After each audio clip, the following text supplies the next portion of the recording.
자, 큰 그림을 놓치지 마세요. 첫 번째는 직업의 의에 대해서 배웠고, 두 번째는 직업엔 언제나 열매가 있다. 그거를 보고 내가 분별해야 된다. 내가 잘 가고 있는지 이거를 말씀드렸고, 세 번째가 기독교인은 일할 때 어떤 태도로 일해야 되느냐? 자, 요게 세 번째인 거예요. 그 중에 3번, 동그라미 3번. 일하면서 묵묵히 일할 것이 아니라 교회의 조언 듣기를 즐기고 형제들에게 자신의 일을 드러내야 합니다. 쉽게 말씀을 드리면 조언 듣기를 즐거워해야 된다는 거예요. 그러니까 내가 그냥 외고집으로 나는 잘하지. 이 정도면 나는 잘해. 아, 누구한테 뭘 물어봐? 하면서 조언을 듣는 걸 싫어하는 게 아니라 항상 열린 귀를 가지고 있어야 된다는 거예요. 내가 무엇을 할 때 언제나 물어봐야 된다는 거죠. 근데 물어본다는 것은 겸손한 사람의 특징이에요. 겸손하지 않은 사람들은 원래 물어보기를 안 좋아해요. 성도라면 겸손하죠. 겸손한 사람은 묻기를 즐기죠. 우리가 20대 때 이제 결혼을 해서 만약에 며느리가 되었습니다. 예를 들어서 그럼 그 며느리가 이제 주부로서 일을 한다라고 전통적인 어떤 주부라고 한번 가정을 해볼게요. 근데 그 주부가 시어머니가 됐든 이웃집 아주머니가 됐든 빨래에서부터 뭐 음식에 이르기까지 물어봐야 주부로서 그 실력이 능숙해지는 거 아닙니까? 예를 들면 우리 아이가 여기 김치 국물을 흘렸는데 그냥 세탁기에 넣었더니 이게 김치 국물이 빠지지를 않네. 근데 여기에서 갑자기 도건사님한테 도건사님 이거 김치 국물 빨려면은 이거 어떻게 해야 돼요? 그러면 이제 도건사님이 그거는 퐁퐁으로 빨아봐. 이런 식으로 하면은 그렇게 하면은 이게 쉽게 지워지는구나. 기름기가 있는 음식물들은 퐁퐁으로 빨면은 또 잘 지워지고 그 알칼리성은 산성으로 잘 지워지고 하면서 그런 걸 알려준단 말입니다. 그러면은 주부로서 일이 능숙하게 되겠죠. 그리고 또 창틈 사이는 어떻게 닦아야 이게 쉽게 닦이는 거예요. 이거 휴지도 잘 안 들어가고 그런 거는 나무젓가락을 부러뜨려서 그걸로 한번 닦아봐. 이런 식으로 알려준단 말입니다. 그러면은 벌써 한 5년, 6년 되면 주부 구단이 되는 거예요. 근데 묻기를 즐거워하지 않고 그냥 왜 이렇게 안 돼 하면은 그냥 좀 능숙해지지가 않겠죠. 조언을 많이 구하는 사람은 확실히 실력이 많이 올라가죠. 그거는 어느 곳에서나 마찬가지인데 주부로 예를 들어드리는 겁니다. 근데 또 여기에서 우리 성도님들이 그래 좋은 말 하네 라고 그냥 넘어갈까봐 그게 성경에 있다라는 거를 또 근거로 들어드리고 싶은 거예요. 그건 네 생각인데 요건 동의 이렇게 하실까봐. 네, 성경에 이렇게 아주 세밀한 가르침까지 있다는 것입니다. 먼저 잠언 11장 14절 지략이 없으면 백성이 망하여도 지략이 많은 자가 있으면 평안을 누리느니라 이렇게 나옵니다. 뭐가 많아야 된다고요? 지략. 지략은 여러분들이 알고 있는 그 방법, 꾀, 여러 가지 방식 이런 것들이 지략이겠죠. 지략이 없으면 망한다. 지략이 많아야 평안을 누린다. 그런데요, 여기에서 이 지략을 얻는 방식에서 잠언 15장 22절은 이렇게 말합니다.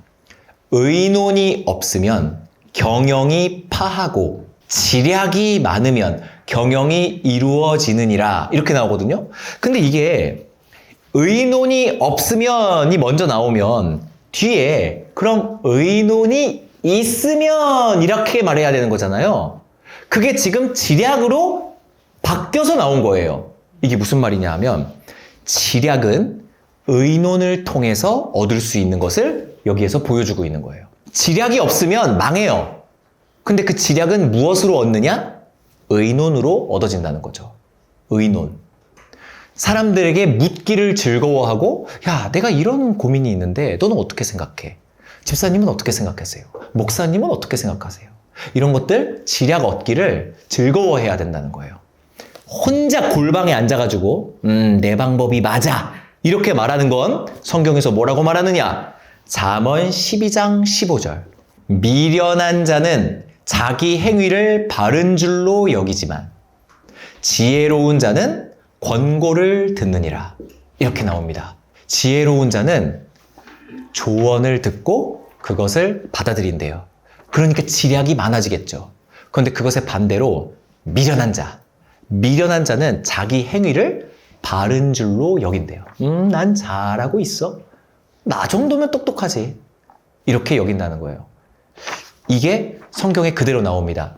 의논하셔야 되고 권고 듣기를 즐거워하셔야 되죠. 하나님께서는 공교회를 주신 이유가 있어요. 하나님께서는요, 신앙생활 방구석에 앉아가지고 성경만 읽으면서 혼자 해라 라고 하신 게 아니에요.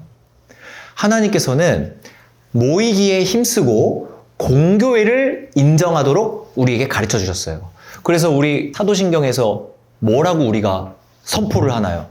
공교회에 관련돼서 공교회를 믿는다고 하지 않습니까? 네. 그런데 그렇게 말은 그렇게 해놓고서는 교회에 와서 입 다물고 있고, 당신 요즘 고민 없으세요? 하면은 없는데?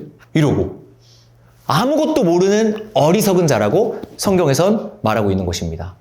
네, 물어보는 거를 즐거워해야 된다는 거죠. 복음에 바로 선 기독교인이라는 거 우리 다 알고 있지 않습니까? 그럼 그 사람한테 가서 묻기를 즐거워해야 한다. 하나님께서는 성도를 홀로 두지 않으셨습니다. 사탄은 성도를 착각하게 만들고 고립시킵니다. 성도의 일함에 있어 형제의 조언은 필수입니다. 이렇게 적어놨어요. 하와가 고립되었을 때 사탄은 들어왔어요. 하와는 아담과 함께 있지 않을 때, 그때 뱀이 들어와서 꼬드긴 거예요. 교회 다닌다고 해서, 에덴에 있다고 해서 라는 말과 똑같은 말이죠. 교회를 다닌다고 해서 사탄의 유혹에 넘어지지 않는다? 절대 아니죠. 에덴에 있는데도 넘어졌어요. 언제?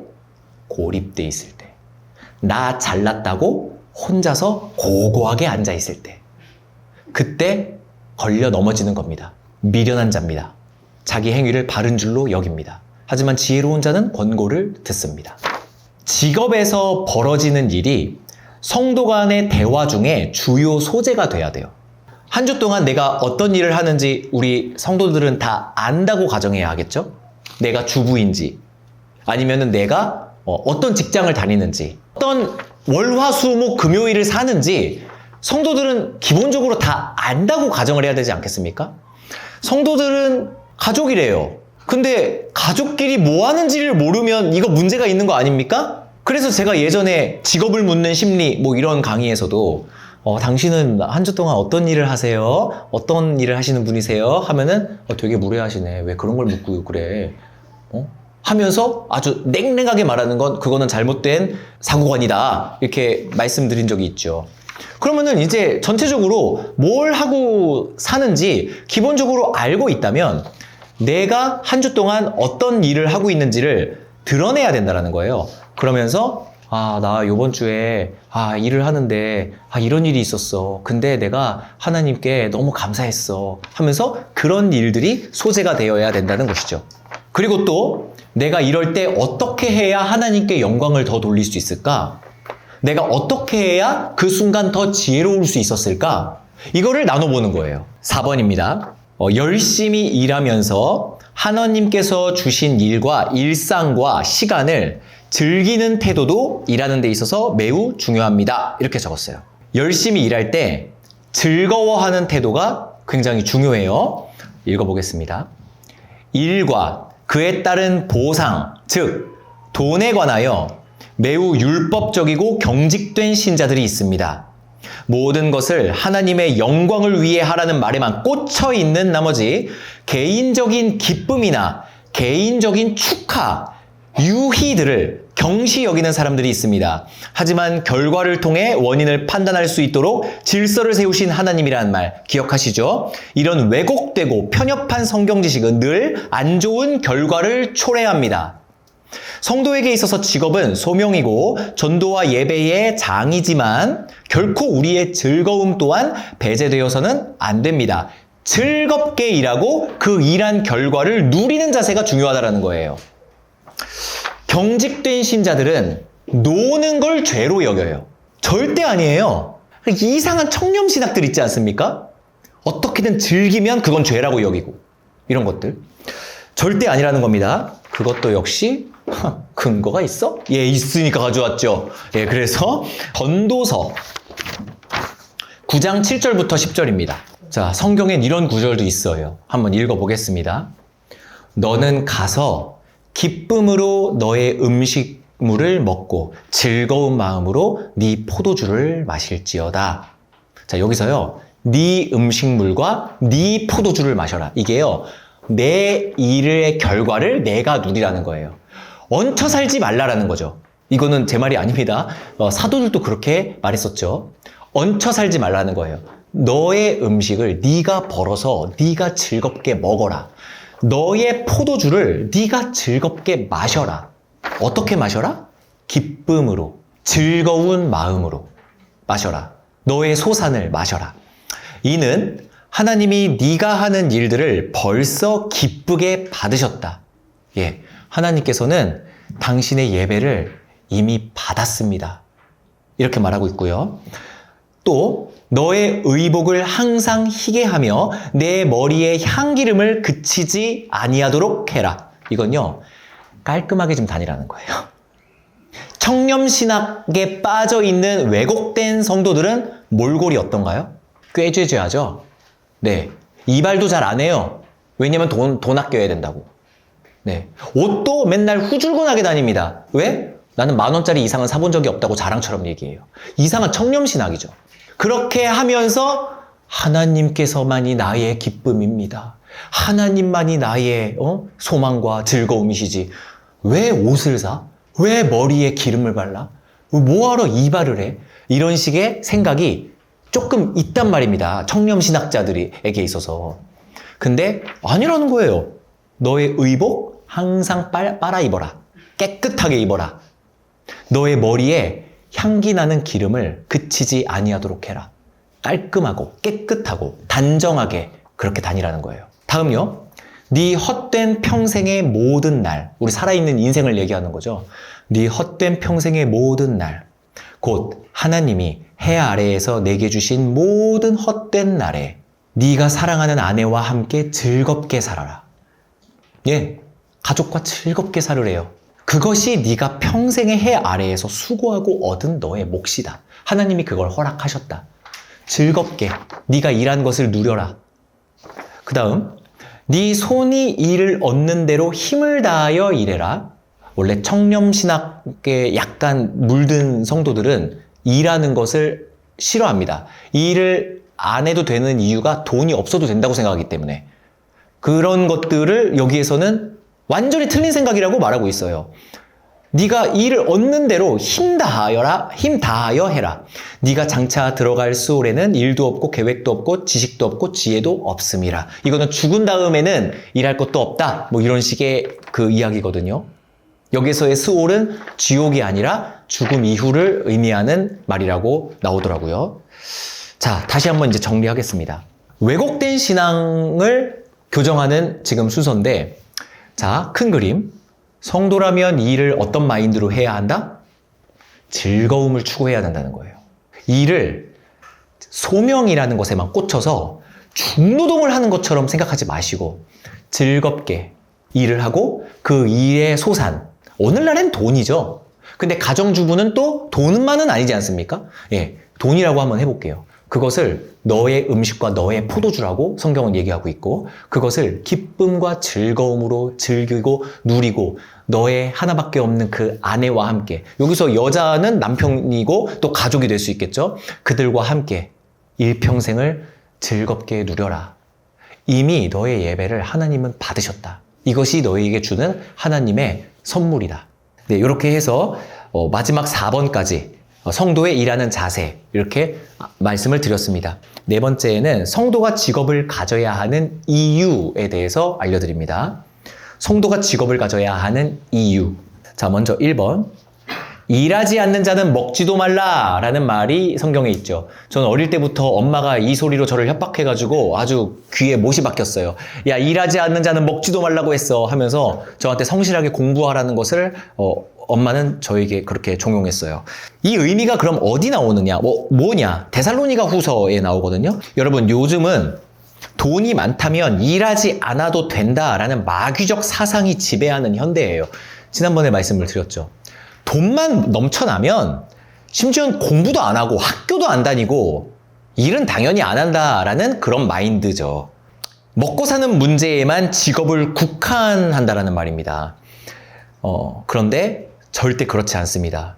그럼 성도는 왜 일해야 될까요? 무엇을 위해서? 성도가 직업을 가져야 하는 이유가 뭘까요? 데살로니가후서 3장 7절.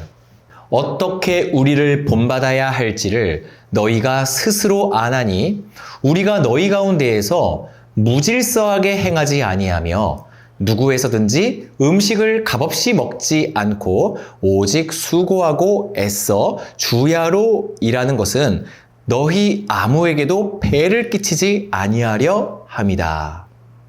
자, 이게 뭔 말이냐면요. 사도들이 나 일 안 해도 먹고 살 수 있어. 이게 전제되어 있어요. 나 일 안 해도 먹고 살 수 있어. 먹고 살려고 일하는 게 아니야. 그런데 내가 일하는 이유는 누구에서든지 값없이 먹지 않고 오직 수고하고 애써 너희에게 패 끼치지 아니하려고 하는 거야. 이렇게 말한 다음에요. 이제 중요한 게 뒤에 나오는데 우리에게 권리가 없는 것이 아니요 오직 스스로 너희에게 본을 보여 우리를 본받게 하려 함이라. 자, 여기서 첫 번째 이유가 나옵니다. 성도가 일하는 이유, 본이 되기 위해서예요. 일하지 않으면 본이 안 됩니다. 아니 막말로 생각해 보세요. 김인수 담임 목사님께서 성경 연구하는 일을 하십니다. 근데 그 일을 안 해. 맨날 신방 다니면서 국밥 얻어먹어. 그리고 맨날 전화하면은 뭐 하세요? 하면은 그냥 애 본대. 뭐 하세요? 하면은 TV 본대. 뭐 하세요? 하면은 유튜브 본대. 그래서 이상하다 그냥 하는데 그게 목사님의 본이 될까요? 그게? 안 되죠. 부모 자식 간에도 한번 볼까요? 안 되죠. 일을 안 하는 부모는 자녀에게 본이 되지 않아요. 당연한 거 아닙니까? 그런데 여기에서 그 말을 하는 거예요. 본이 되게 하기 위해서 우리는 권리가 있지만 일을 하는 거다. 그 다음에 10절. 우리가 너희와 함께 있을 때에도 너희에게 명령했다. 언제든 명령했대요. 누구든지 일하기 싫으면 먹지도 말라. 이렇게 가르쳐줬대요. 야, 너 일하기 싫으냐?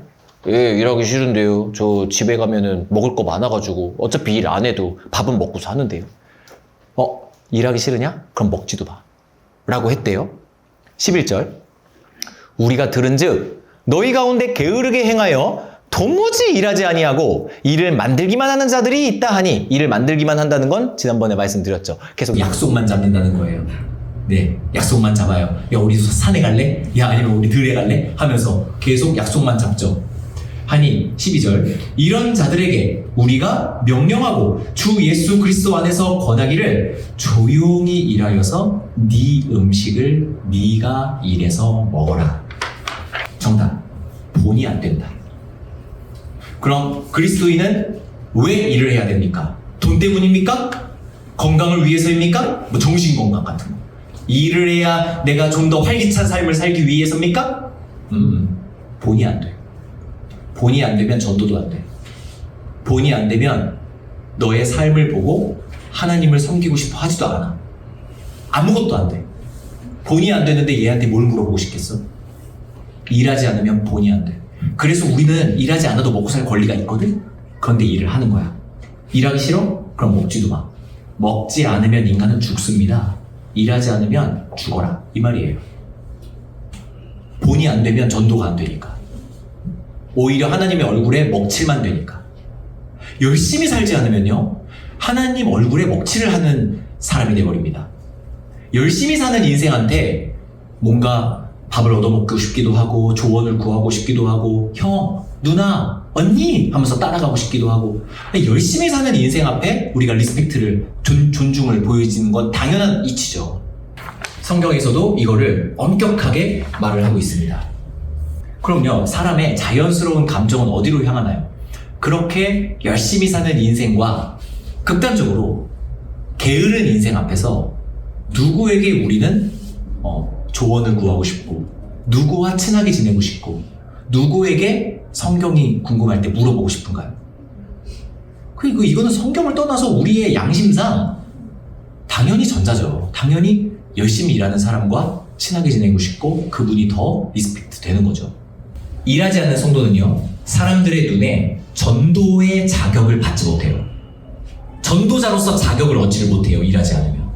그렇기 때문에 돈이 많다면 돈을 추구하지 않아도 돼요.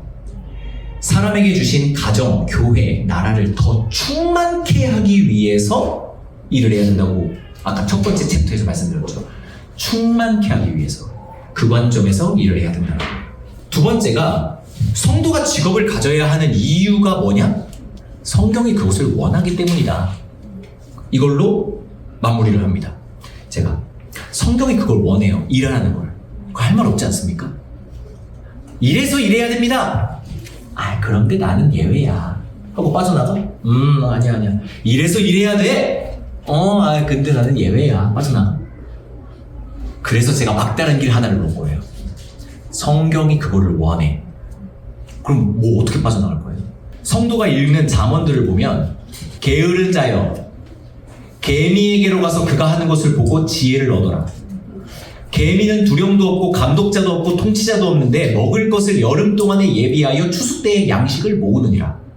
게으른 자여 네가 어느 때까지 누워있겠느냐? 네가 어느 때에 잠이 깨어 일어나겠느냐? 좀 더 자자, 좀 더 졸자, 손을 모으고 좀 더 누워있자 하면 네 빈궁이 강도같이 오며 너의 군핍이 군사같이 이르리라. 유명한 구절이죠.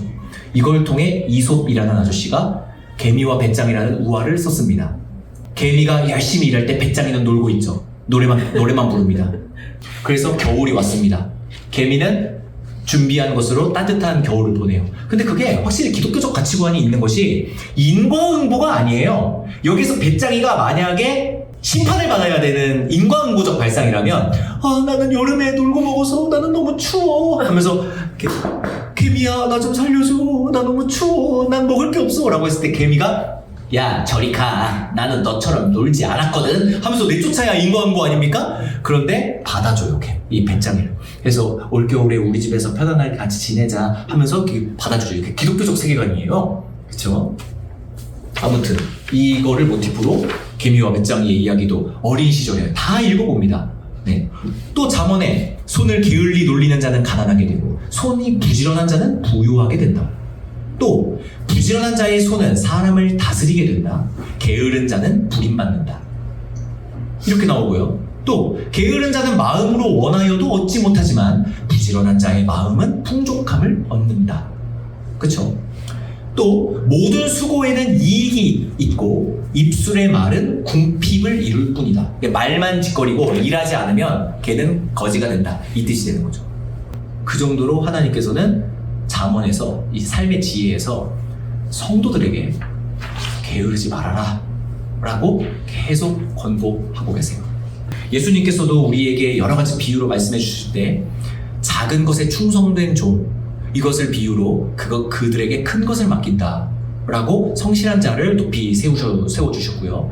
그 다음에 충성된 종, 일을 열심히 하는 자, 이런 걸로 많은 비유를 하셨습니다. 성도가 일해야 함은 당연한 것이고 본이 되기 위해서 일하는 것이고, 일하는 것이 하나님께서 우리에게 맡겨주신 모든 것들을 더 충만하게 하고 다스리고 지킬 수 있는